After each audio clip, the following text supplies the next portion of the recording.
High বন্ধুরা, আজকে আমরা চলে এসেছি এমন একটি জায়গায় যেখানে একটি পুরাতন হাভেলি ছিল। হ্যাঁ, কিন্তু হাভেলিটি মাটির, তাই আমরা বন মাঠে টপকে যেতে হচ্ছে, কারণ সেই হাভেলিতে কেউ যায় না। তো দেখতে পাচ্ছ এই যে পোস্টার, আর এই পাশ দিয়ে মাঠ, আর মাঠটি এতই জলে ভর্তি হয়ে গেছে, মাঠ না পুকুর বোঝা যায় না। তারপর আমরা আস্তে আস্তে বনের ভেতর দিয়ে, এই যে জঙ্গল দেখতে পাচ্ছেন, এই এখান দিয়ে হেঁটে হেঁটে যাচ্ছি চারিদিকে। আর এই যে সামনে যেটা দেখতে পাচ্ছেন, এটা হচ্ছে সেই পুরাতন হাভেলি। হ্যাঁ, এই মাটির হাভেলি ছিল দোতলা, তারপর পরে ভেঙে একতলা করা হয়েছিল। আর এটা হচ্ছে ওটা গেট। তো আমরা গেট দিয়ে প্রথমে প্রবেশ করলাম, প্রবেশ করে দেখছি ভাঙা ইঁট চারিদিকে পড়ে।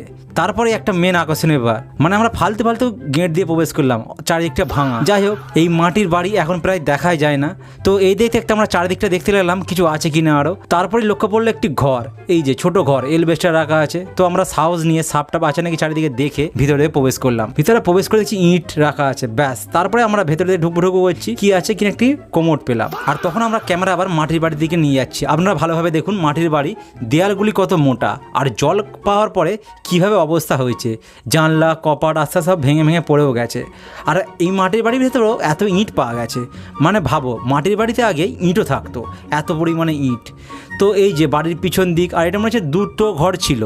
হ্যাঁ, যাই হোক, এটা দুটো ঘর ছিল, আর পিছন দিকটাও ভেঙে পড়েছে, মানে বাড়িটি কিছুদিনের মধ্যেই ভেঙে যাবে। আর তখন শুভ একটি জানলা দেখে মজা করতে লাগলো। আর তারপরে দেখলাম ব্লেড টাঙানো আছে, মানে আগেকার যুগে মানুষরা ব্লেডগুলি এইভাবেই দেয়ালে টাঙিয়ে রাখতো।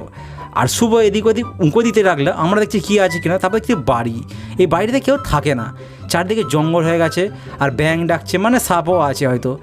আর তারপর আমরা এই ইঁটে দেখলাম। দেখুন, আপনারা এরকম পুরাতন ইঁট দেখেছেন কি? তাহলে কমেন্ট করে জানাবেন। এরকম পুরাতন ইঁট সরু সরু, মানে এখনকার ইঁটের মতন ধাঁজ না। এই দেখতে দেখতে শুভ বল খেলতে লাগলো, ব্যাস। যে ইঁটটি ছুঁড়ে যা সন্দীপ তখন বসেছিল, মাথায় লেগে গেছে।